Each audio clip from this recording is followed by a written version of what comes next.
Hello everyone, আমি Mahmud Rahman next থেকে। So আজকে আমরা ডিসকাস করছি আমরা পাঁচটা মেজর ফ্যাক্টর যেগুলোর জন্য আমাদের আইএলটিএস রেজাল্টটা খারাপ আসে। সো পাঁচটা রিজনগুলো হচ্ছে গিয়ে আপনার বেসিক ঠিক না করে শুধু আইএলটিএস ম্যাটেরিয়ালস নিয়ে প্র্যাকটিস করা এবং আপনার ইংলিশের সাথে কম এক্সপোজ থাকা। ক্লাসরুমের বাইরে দেখা যাচ্ছে যে আপনার ইংলিশটা আর কি চর্চা খুব একটা হয় না, দ্যাটস অ্যানাদার রিজন। আরেকটা হচ্ছে গিয়ে টেস্ট ম্যাটেরিয়ালস এবং স্ট্রাকচারের সাথে আপনার পরিচিতিটা ঠিক মতো না হওয়া, এবং আরেকটা হচ্ছে গিয়ে anxiety, test anxiety or nervousness, that's another major factor খারাপ রেজাল্টের জন্য। অ্যান্ড ফাইনালি আপনাদের হচ্ছে গিয়ে poor time management. Time management is really crucial for your IELTS result. So এক্ষেত্রে মেক শিওর আপনার টাইম ম্যানেজমেন্টটা সলিড থাকতে হবে তো ভালো রেজাল্ট করার জন্য। সো ফোকস, এখন আমরা ইন ডিটেলস দেখি আমরা এগুলো কীভাবে ডেভেলপ করবো। প্রথম যে রিজনটা মেনশন করেছিলাম সেটা হচ্ছে গিয়ে বেসিকটা ইমপ্রুভ না করে আইএলটিএস ম্যাটেরিয়ালস নিয়ে প্র্যাকটিস করা। এটা খুবই ইম্পর্টেন্ট যে আপনার বেসিক গ্রামাটিক্যাল কন্ট্রোল, নেটিভদের বোঝার মতো ক্যাপাবিলিটি লিসনিংয়ের ক্ষেত্রে, এবং হাই রিডিং স্পিড, এবং আরেকটা ফ্যাক্টর হচ্ছে গিয়ে আপনার একাডেমিক ওয়ার্ডস অ্যান্ড ফ্রেজেসের উপরে একটু গ্রিপ থাকতে হবে। তারপরে হচ্ছে এগুলো ইমপ্রুভ করে তারপরে হচ্ছে আইএলটিএস ম্যাটেরিয়ালস নিয়ে প্র্যাকটিস করবেন, তাহলে ভালো স্কোর সিকিউর করতে পারবেন।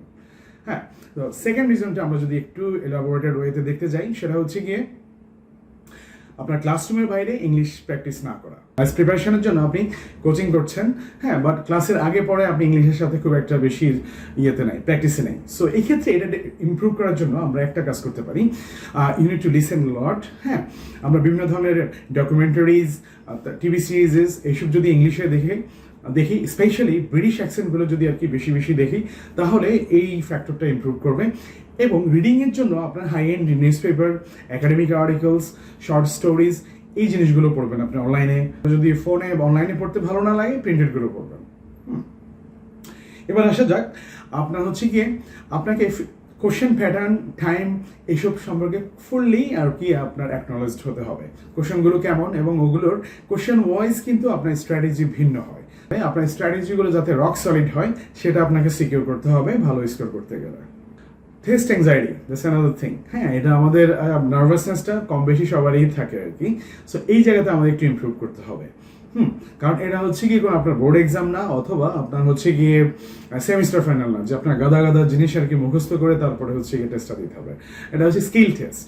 হ্যাঁ, সো এই ক্ষেত্রে আপনার হচ্ছে গিয়ে স্ট্র্যাটেজিগুলো সলিড থাকলে, ইংলিশ বেসিকটা ওকে থাকলে, এবং টেস্ট স্ট্রাকচারটা যদি ভালোভাবে বোঝেন, তাহলে ভালো স্কোর করা একদমই সহজ। অলরাইট গাইস, ফাইনাল যে রিজনটা সেটা হচ্ছে কি টাইম ম্যানেজমেন্টটা আমাদের ইমপ্রুভ করতে হবে, স্পেশালি রাইটিং এবং রিডিং মডিউলে। হ্যাঁ, ওখানে টাইম ম্যানেজমেন্টটা আপনার সলিড হতে হবে। হ্যাঁ, তারপরে হচ্ছে কি আপনার স্ট্র্যাটেজি অনুযায়ী কীভাবে টাইম ম্যানেজমেন্টটা করতে হবে, কোশ্চেন ওয়াইজ আপনার টাইম ম্যানেজমেন্টটা আপনার হচ্ছে গিয়ে ডিফারেন্ট থাকতে হবে, এবং কোন কোশ্চেন কীভাবে আনসার করতে হবে এবং ওটা টাইমিংটা ডেভেলপ করার জন্য স্ট্র্যাটেজি আছে সেগুলো আপনারা ভালোভাবে ফলো করবেন। এবং যে কোশ্চেন নিয়ে আপনাদের টাইম ম্যানেজমেন্ট ইস্যু থাকে তারা কমেন্টে মেনশন করুন, আমরা সেটা জবাব দিয়ে দেবো, এবং ওই কোশ্চেনের টাইম ম্যানেজমেন্ট কীভাবে ডেভেলপ করতে হবে সেটা বলে দেবো। So folks, thank you very much for watching, and I'll catch you on the next video. Take good care and good luck with your IELTS preparation.